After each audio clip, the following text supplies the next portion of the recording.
होखावबाय आसला लाबायलै 160 NS रायजोफोर दा थांगासिनो जोङो क'क्राझार दिनैनि ब्लगा जादों माने गारि लायनो नागिरदों आरोना गंनै साखा गंनै दा थांगासिनो खाथिनानै नायदो नोंथांमोना मा गारि लाबोनाय जायो दा मोनथिगोन उनाव दा थांबाय थासिगोन नै क'क्राझार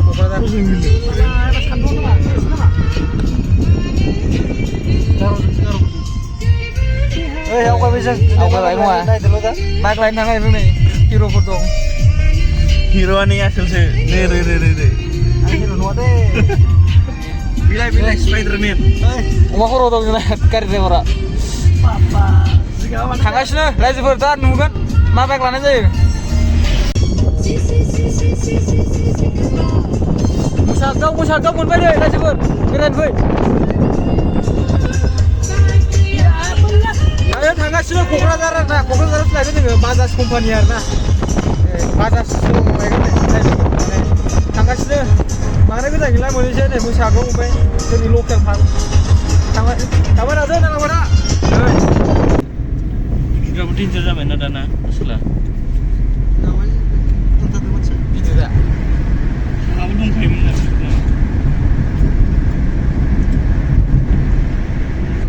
फाइनालि टाउन मोनबायगासिनो नै दा हाबैसिगोन शरुमाव नङासै सफैबाय माने टाउनाव दा होलांसै गोदानाव हाबै दं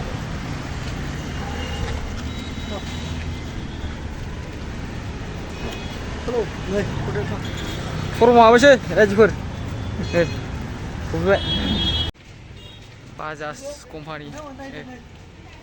सिङाव हाबैसै दा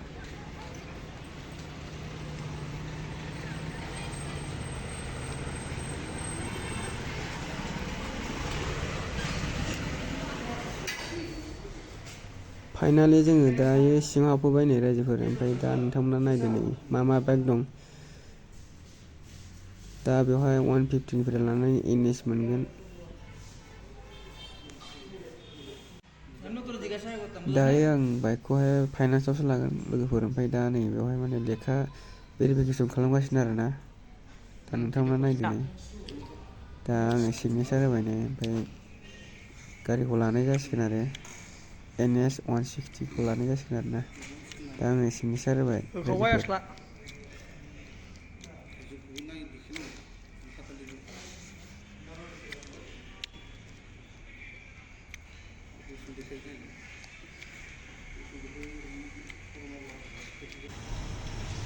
लाबाय आसला गोदान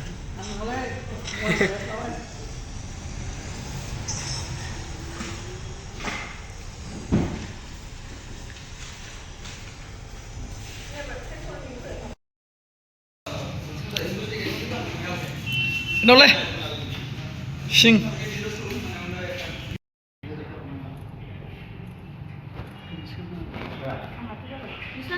लाबायलै 160 NS माने EMI आवसो लादों रायजोफोरनि दा थांसिगोन जोङो लाखांबाय नङा फाइनालि आं गारिखौथ' लाबोबायमोनलै लाबोनाया खिन्थु गारिखौ आं EMI आवसो लानाय जादों माने माखासे डाउन पेमेन्ट होनानै आरोना फैसा माखासे होनानै ओमफ्राय हाजोबाना गोरिब मानसि डाइरेक्ट केस लानो हाया बेनिखायनो फाइनान्सियेल लानाय जाबाय आरोना रायजोफोर उफाय गैया बेखौ खस्थ' सुख'नांसिगोन माने बोसोरनैनि लादों आरो आं बोसोरनैनि बे बोसोरनैयाव सुख'नांगौ आङो दा बेखिनियानो आरो दिनैनि भिडिअ'आ लोगोफोर नोंथांमोना भिडिअ'खौ नायनानै मोजां मोनदोंबा लाइक खालाम शेयार खालाम ओमफ्राय चेनेलखौ साबस्क्राइब खालामबानो जाबाय एबारनिफ्राय कन्टिनिउ भिडिअ होनो नाजाबाय थासिगोन आङो दायो बेखिनियावनो दोनथ'नाय जाबाय दिनैनि भिडिअ'खौ